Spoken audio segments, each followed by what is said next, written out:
Hello and welcome to Wrestling with Real Estate, where we look to chokeslam all your real estate problems. I'm your host, former WWE wrestler and now Cirque du Soleil performer, and of course, multi-family real estate investor, Barri Griffiths. Now today we're joined by Lesa and Rob Deadman.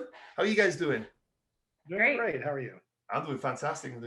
Well, hey guys, thanks for joining us on the show today. It's going to be a great conversation, no doubt about that. But before we kind of dive into all that fun stuff, do you want to give us an introduction into you guys of what you've been up to and what your kind of current focus is now? Do you want to go? Go ahead. Okay. Well, as far as like our backgrounds, Lesa has a large amount of experience in real estate. She's been in the real estate business pretty much her whole life. In property management, dealing in hotel management, dealing with rentals and things like that.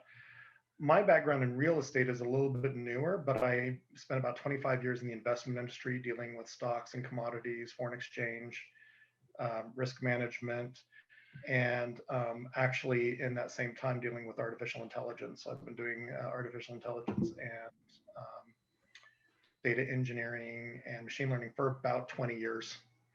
So that's where I come from and how I apply that to her business in dealing with real estate and how I do it for evaluating our investments in real estate. So that's kind of where our background comes from. Oh, very interesting. What got you into real estate to start off with, Lesa? What made you interested? My parents. My parents own real estate. They own rental properties. My grandparents did too. And so I just kind of naturally fell into property management. And then as soon as I was old enough, basically, I started buying my own properties, and it's gone from there. I got my real estate license, and I really like helping first-time home buyers. I have a background in helping people through divorce situations, dealing with the real property involved in that. And I have certifications in helping seniors, and I have quite a few certifications. So I like to learn. I like to help people. I've done some flips on my own, which, well, not on my own, with other people. and that's fun. I have a degree in interior design and a background in construction. So I have kind of a diverse background. Pretty well qualified then, I'd say, right? Yeah. It's a lot of awesome. Well, very cool. What is your current portfolio? Do you still own rental properties yourself? Yeah, I still own rental properties. I will get tired of them and then sell them off, and then buy more and then sell them off, and so it's a good business to have when things are going well. Not so good when you don't have good renters. Right. Or you're having problems with the house and stuff. So I've owned quite a few, and then I've sold them off and moved to a new location and bought more. And so it's fun and yet not. Right. We obviously have a wealth of experience, right? And from that experience, what do you think some of the biggest lessons that you've learned along the way from those is in terms of, your the biggest lesson I've learned? Yeah, of owning yourself. I know you're a property. Okay, getting right property management. Yeah, get property management company. We teach all of our clients to use property management for liability, if nothing else, because you want the property management company to cover you on that. Make them responsible for any bad decisions that are made instead of you, right? And make them the target. So you pay them a premium, but that's part of protection. Yeah, and have LLCs. Have your houses in an LLC. Individual LLCs, not all on the same one. Right. Individual. Each house has its own LLC, or each property has its own LLC to protect each property, so that if you get sued, they can't come after your whole portfolio. And with that, do you advise them to go to an attorney, or do you tell them, because you can do it yourself, right? But it's also, I think it's better to get someone that is specialized in that. And if you're going to do it, you might as well do it right? Because if something does come back to bite you or come after you, you want to make sure you have the proper things in place to protect you, right? Usually it's good to go through an attorney for the first few times until you get it under your belt and you figure out what the procedure is. If you've done it 3 or 4 times, then you can probably go ahead and just do them on your own following the same templates. That really depends on where you are and how your state will work with properties and LLCs. But certainly for the first time you're doing it, going through an attorney really is a good idea. It's not required, but you're absolutely correct. It does make sure that it's done correctly and learn from those experiences. Yeah. That's smart, right? Because then you learn and you understand, and then you can kind of do it yourself there. Yeah, and learn from the professionals, right? That's the best way to learn if you can. Absolutely. And then now, I believe you bring the AI side of stuff into the real estate world, kind of, right? Into the business. I do have the AI background. I would say I bring more of the business intelligence side. Okay. Okay. Having been in the investment finance industry for so long, I have a lot of experience in actually analyzing investments, figuring out how to maximize rates of returns, how to maximize the leverage for it. And that is what we do. We will even give webinars to show people what those possibilities are. And then afterwards, we show them the possibilities. We say, now here's the realities of what you're getting into. You still can have really great returns. However, you could lose them if you don't protect them, and protection costs a little bit, but it saves you down the road. And so we walk them through that, how to take their proceeds, continue through other investments, and then take the existing investment and build a larger and larger portfolio with the results of the previous investments. Right. Yeah. Very interesting. And I think and I think that's a much needed skill and a much needed thing that people need to learn, how to analyze and understand the numbers and understand what a good deal looks like, right? When you're working with newer investors, what kind of stuff do they miss? What kind of stuff do you need to educate them on? Well, a lot of it just don't actually understand the idea of leverage. They don't understand how it works for them. So for example, even in coming up with rental units, one of the things that we work with is people who are doing it with their first home, which they don't even know that that's possible. But we have people, especially if they're like young single people, they can purchase a home and rent out half to 2/3 of it or more. And all of their rent could, or all of their mortgage could in fact be paid for their home. And their renters are paying their mortgage, building up their equity. The growth rate of the area is still increasing. And then after several years, the equity growth that's built up could be utilized to refinance and purchase the next property down the line. And now they could either go ahead and leave that one as a rental unit, take the next one as an owner occupied as well, while leaving the original one there. They don't see that these things are even possible. It's never even occurred to them. And then of course, the next thing that comes in line is, well, yeah, but I don't have a big enough down payment. Well, again, if you're doing this as a first-time home buyer, depending on the kind of loan you get, you may not even need any down payment. And that just shocks them. It's like, you can actually get into investment property with only coming up with closing costs. And it's like, well, I could probably borrow closing costs. It's like, yeah, you could probably pull that one off. And then you begin starting a portfolio from there. Now that situation isn't available to everyone. Obviously, if you've owned a home before, you're probably not going to get a zero down. It could happen, but they have those. They do have them, but they would be a little bit harder in a lot of cases. And they're only for a specific type of loans. But eventually, like I said, if you're going into then expanding it into larger properties, after 5 to 7 years, you will have built up enough equity that you could refinance the property and now have the down payment for a 20% down payment on the next property. That is then going, and you bring your renters in and you're now building equity at that rate too. And so the biggest thing is, like, the people have no idea that you can even do this. And so a lot of it's just changing the mindset from, I have to live in an apartment, to, oh my gosh, I can actually build a portfolio, and I just learned how to do that in the last hour. And so that's kind of the fun part. In fact, like I said, we did that with somebody just 2 days ago on a webinar that we did. Just somebody I'm inviting, he was out looking at apartments. Like, yeah, I've got to get out. My lease is expiring. It's like, you might want to come check this out. And he's like, well, I'm not really looking at that. And then of course, at the end, it's like, okay, yeah, you've changed my whole mind. I didn't even understand that. And this is a guy who's also into who is a data scientist who understands math and understands numbers. But just because you understand math and numbers doesn't mean you understand how to apply them into an investment. And that's where we come in and we help people, is we show them how they can also take advantage of this. And that it's not that hard once you understand the idea.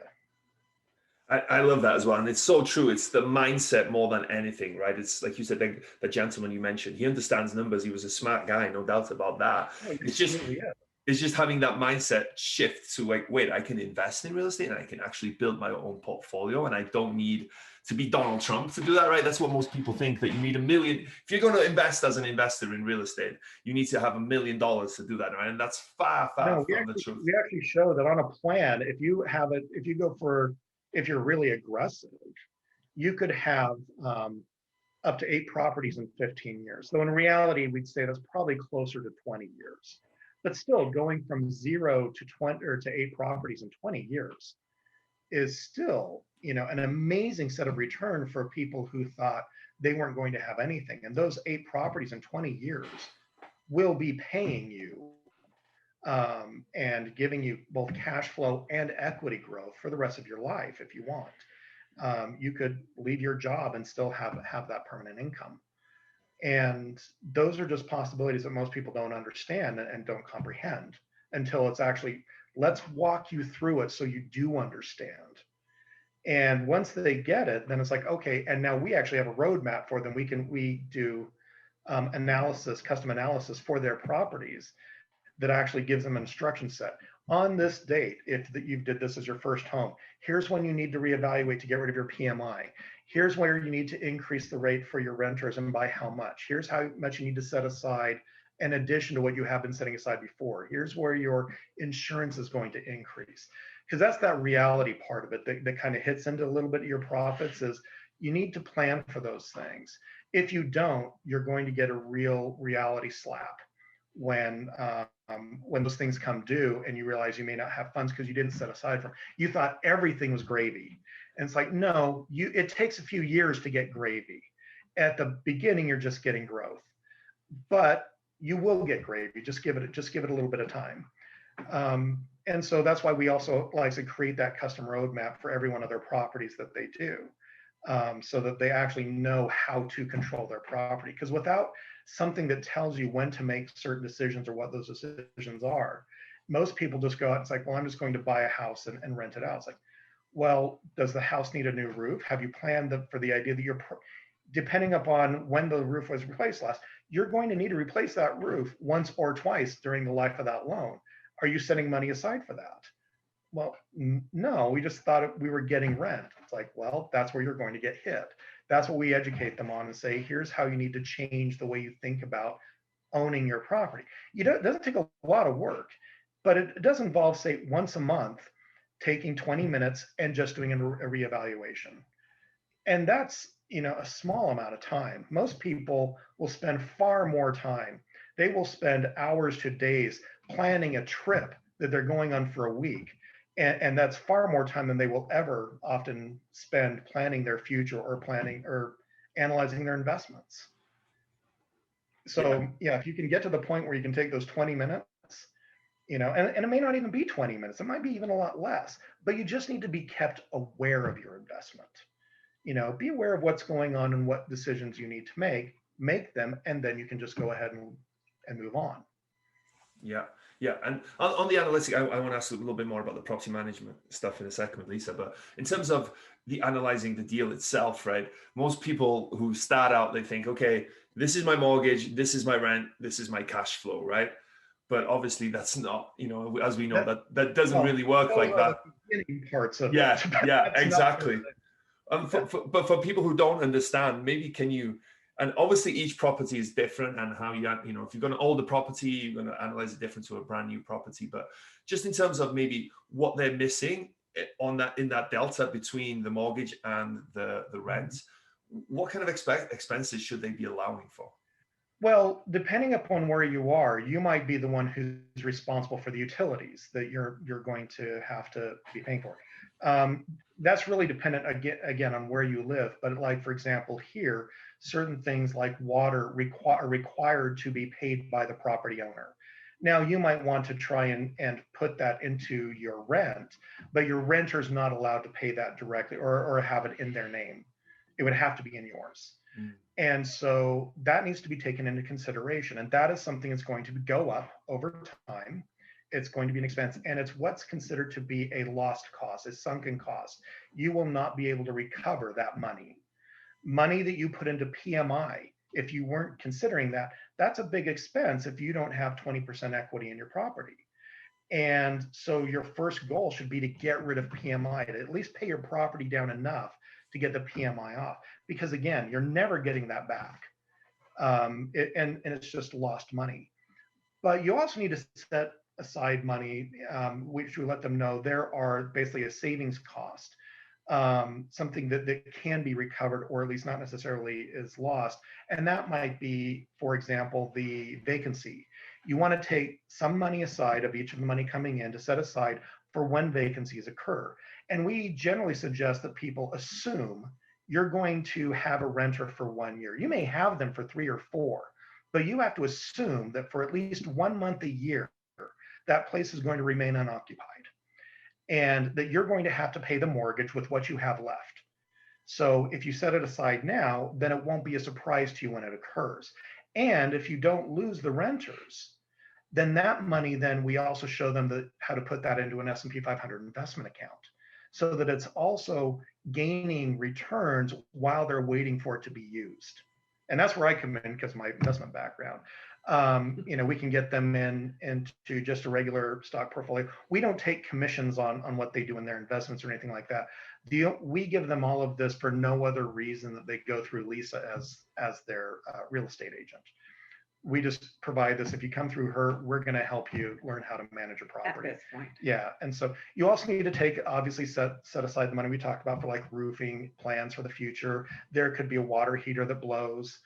And you don't know what the future entails. And one of the things that we've increased and added into it, obviously, is what you can consider to be the black swan events, like the COVID-19 event, where the government comes in and starts saying you don't have to pay rent. That's never occurred. But now that we've been through it, we understand that it can occur. Okay, so always be concerned about acts of God in government, because those are the things that you will not be able to control. You might be able to control how much you set it, or events, for the water heater. I can see that it's breaking down. I'm going to prepare for it. But you don't know when the government's going to say, by the way, your renters get to live there for free for the next 6 months. And that's hit a lot of people, especially if they make it so the renters can stay there for that amount of time, but they're not simultaneously setting aside the mortgage payments. And a lot of it was mortgage payments were being furloughed and allowed for your own private residence, but not for your investment residence or your investment property. Well, that affects you, drastically. So you have to plan for those things. But that doesn't mean that the money is just sitting aside doing nothing. It should also be growing while it's sitting there, for you. And that's why we put it into an investment account, or at least we suggest putting it into an investment account. And if by the time you sell your property, anything that's left in that account that you haven't used, then you can pull that out and suddenly you've got a big chunk of cash that wasn't utilized. And, kind of like a gravy on top, if you will, that's the whipped cream and the cherry on top of the sundae. So. Yeah. Very cool. Very cool. Now, Lesa, do you handle property management, or are you just a realtor? Was that something you do? My company, Presidio Real Estate, has a property management arena. Mm-hmm. We also recommend several others so that it's not just, you have to go with ours. Right. But I don't personally manage other people's property. Not anymore. I have done that. I don't like it. It's a headache, right? It's a lot of work. Yeah. I do what I do now is so that I don't have to do that. Right.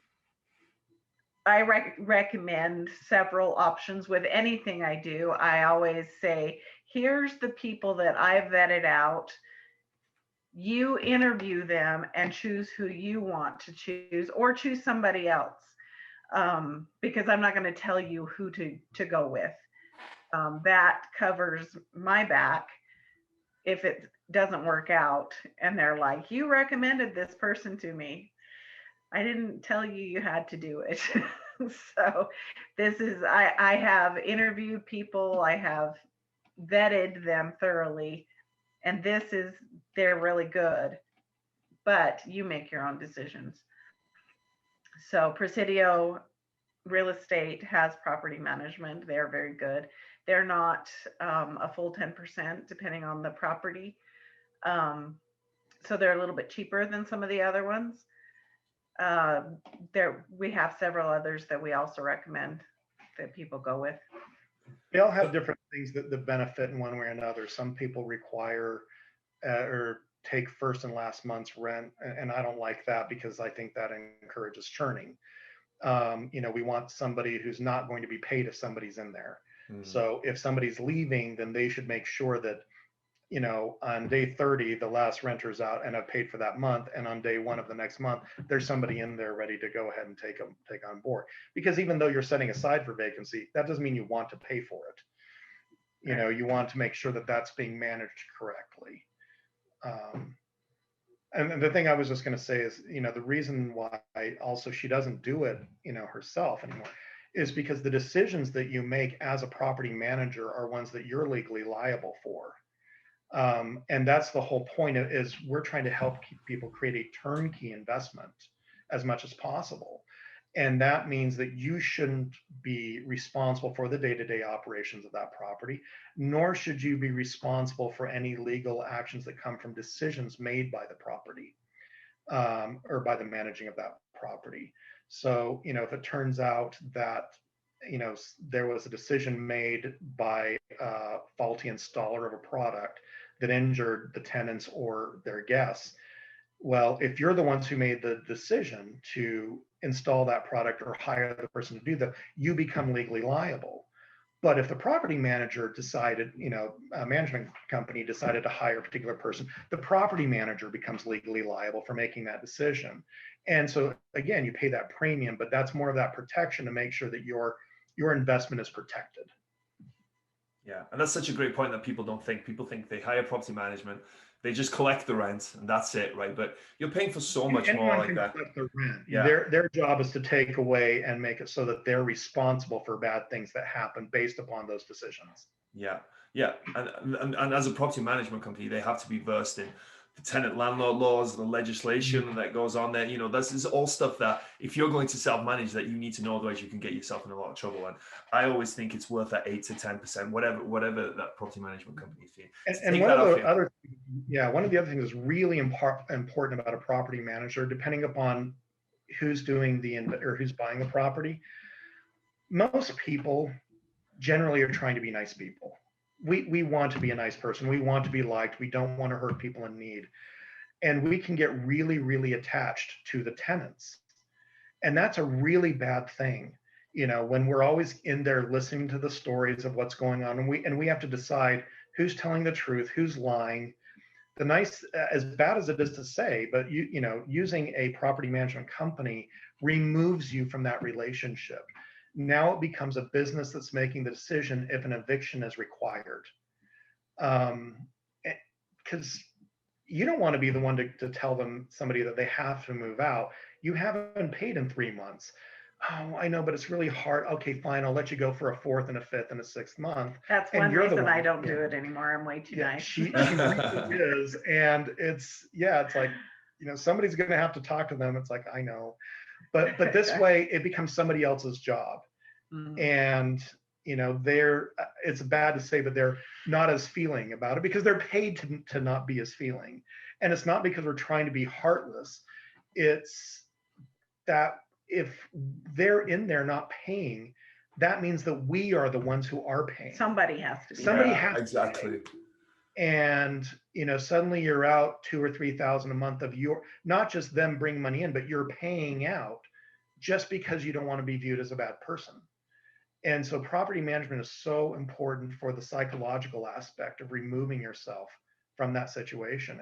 again, it's not just collecting the rent, it's making sure you keep getting it by people who are able to pay. And don't get taken advantage of. Yeah. That I've been taken advantage of because I'm way too nice.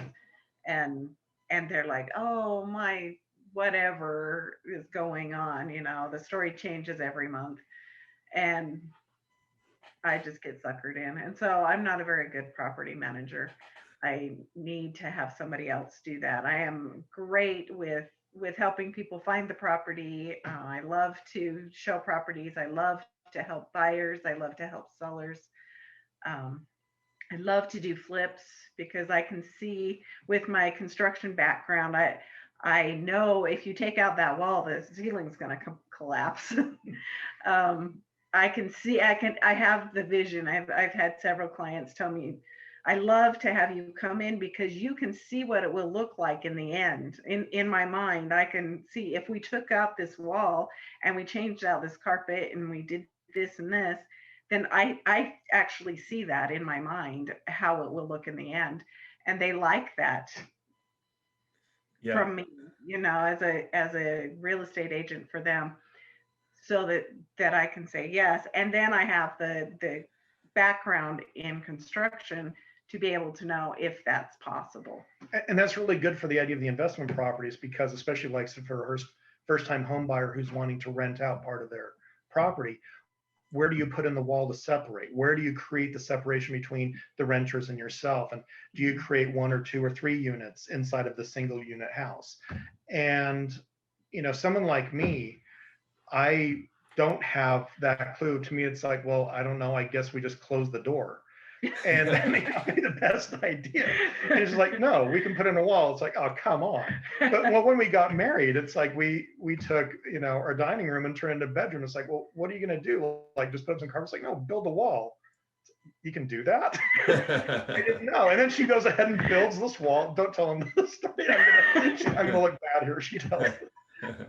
Goes, all right, fine, go ahead. You can't say that and then say, no, go ahead and say it. So he's like, so that'll take like an hour, right? To build the wall. To build a wall. I don't know. It's like, how hard can it be, right? And it's like, well, clearly it's a lot easier from someone who hasn't done construction. So I made sure then for her next birthday, I got her a skill saw because I had just learned what one was. And so, she went ahead and built, and she also does that kind of stuff for the property. She this driveway's too narrow. So she digs everything out, pours the cement and extends the thing out. And it's like, okay, this is just too cool. But I don't have that vision with the idea that things can be changed. So I don't know how to make those things work. You're learning. I'm learning, but that's also where she specializes. Like, we can do this and this and this, and now you make it your single family unit, turn it into a multifamily unit, or at least a multi-tenant unit.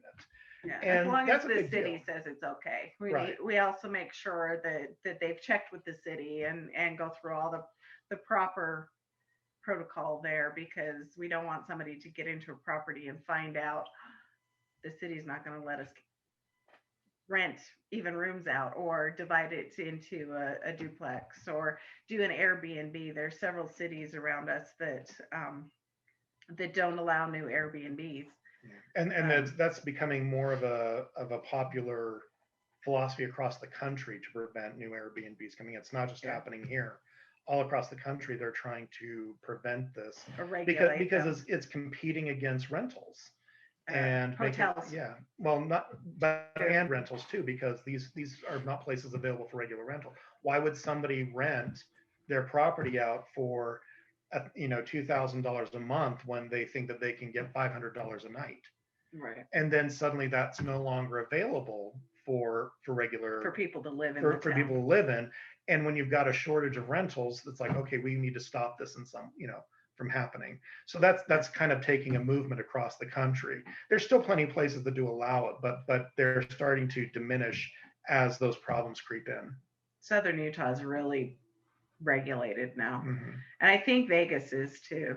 Yeah, because of the casinos, right? You can't compete against they get the hotels of the casino, right? They're the mob. Or they used to be the mob. I don't know if they are anymore, but I know they used to be. So it's kind of, you're not going to win that one. That's a tough one to go against. Yeah. And so you need to make sure that you're following all the rules and procedures when you do this. And so we educate our clients on how to go about that. We make sure that they do their due diligence. It's not our responsibility to do it, but it is my responsibility to educate my clients on what they need to study. We would make it our responsibility, but that also increases the liability for doing it. And you're not really allowed to instruct people on actual law. You can basically say, here's what's stated here. You will need to follow these aspects yourself, but here's how you go and validate it. So one of the things we're always taught is don't be the source, but be the source of the source. So we will tell you where to find it, or where somebody else has made that declaration, or we will tell you where to find the laws, but we can't tell you that this is what you can and can't do. That would be us, acting as a legal representative in some way. So we can't do that.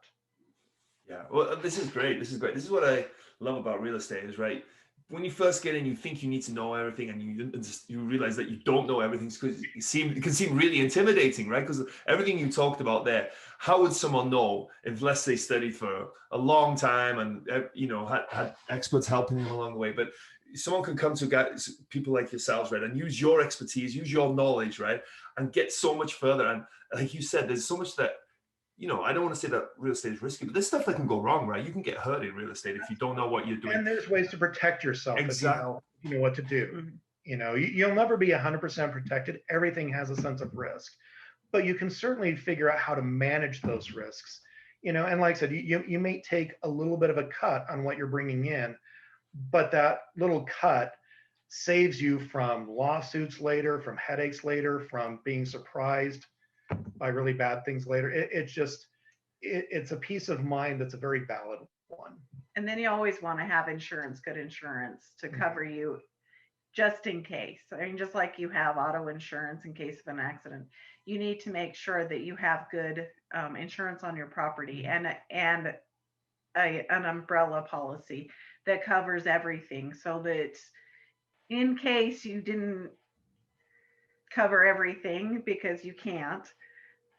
In case you really were liable and it wasn't the property manager's decision. Right. And when you purchase the property, you need to make sure you do those inspections. Right now, it's so mayhem right now.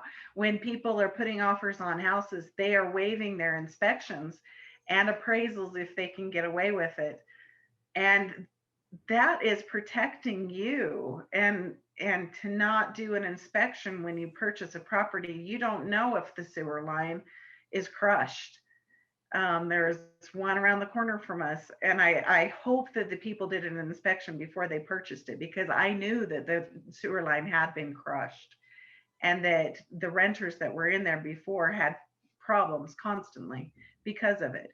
And if they did not do their inspections beforehand, then they wouldn't know that. And that's if the owner didn't reveal that. Right. Yeah. And they're supposed to, in their seller disclosures, they're supposed to put that in there, but that doesn't mean that they did. They could just put down, oh, we haven't lived in this property, so we don't know. But we're disclosing that there were renters and therefore whatever comes along with that. Yeah. And that could be anything. And so that protects the seller from having to really disclose anything relevant. But it also means that you now need to take the initiative to figure out, what are you getting into? This is your investment. This is your property. This is your money. Protect your investment. You don't necessarily need to watch like a hawk, but maybe, like a sparrow, and at least pay attention to it, and pay someone else to watch it like a hawk. Right. Yeah. Do your due diligence before you purchase. Yeah, and that's the good thing. Again, you just leverage other people's skills, leverage other people's knowledge, and use people like yourselves, right? You guys are providing a great service for people, no doubt about that. And it's been really cool to hear what you guys are doing. So I appreciate you sharing everything like that, because there's a lot of stuff you talked about that isn't necessarily thought about in normal terms of real estate investing, like buy investment, hold it, blah, blah, blah, right? And you don't think about the liability. You don't think about stashing money away for, like you said, the roof, and then trying to use that equity in the home to buy more homes. And, it's a cool thing, real estate. I love real estate, but there's a lot that goes into it, and it's great that people like yourselves are out there educating people and helping people. So I appreciate you coming on and sharing all of that, because it's really awesome. I really think that. But as this show is called Wrestling with Real Estate, I like to incorporate some wrestling related real estate questions. And I don't know if you guys are going to go one each or how you're going to handle this, but I'll just fire them out there. This could be I don't want to cause an argument or anything like that. But the first question is, what would your wrestling name be? So I don't know if you have a nickname or a funny name or something that you maybe tag to. I don't know what, since she's less violent than I am. My wrestling name would be La Carne, La Muerte, El Diablo. Okay, what does that mean? I don't speak Spanish. What does that mean? Body, death, and the devil. Wow. Okay, that's awesome. That's really cool. I like that. That's Italian. Yeah, that's very cool. That's very cool. Shows you. I thought it was Spanish. Shows you how much I know. But very cool. So what's been so every wrestler has a special move. What is your special move in real estate, you think? Well, I would definitely have to say that our real estate investment analyzer is our special move. It was written for us. We're the only ones that have it. And that is a very powerful tool that we offer to our clients. That's that custom roadmap and instruction set for every property that they get that we put together for them. Yeah. Very cool. Very cool. Yeah, it's a book. Yeah, it's about a 130-page book we print out for them. And here is your management manual for your property. This is designed just for you. Very cool. Very cool. What's been the biggest body slam you've taken in real estate? So some setback or something like that. He's had body slams. I have. Wow. Well, you've been in this a lot longer than I have for the real estate side. I think that COVID was kind of a big body slam. All of a sudden, everything shut down. And we didn't know what was happening. And then we had to do virtual tours because people still needed to move. They were already in the process of moving. They already were prepared. They had already purchased homes maybe somewhere else. And so getting educated and getting lined up on that, we ended up as real estate agents, we were essential workers. And so we never shut down. We just had to do an about face and say, okay, we are doing complete virtual tours there for a little while. And people were buying houses without actually seeing them, which also scares me. Like, there's so much that can be missed in a virtual tour. I mean, they could easily pan past the mold on the wall or the crack in the foundation, and another good reason to have a qualified inspector come in so that and now with all the craziness, because things are insane right now here in Utah, there's multiple offers on everything. People are not doing their inspections so that they can try and one up the other 23 offers on the property. And that too is really scary to me, because I totally believe that you should have an inspector come in and check out the property for you, because you don't know how to look at a sewer. You don't know that foundation is shifted. And even with my background, I can't tell you that because I don't have the sewer scope. That's a professional person that needs to do that. And I can say that foundation looks bad, you should have it looked at. But as far as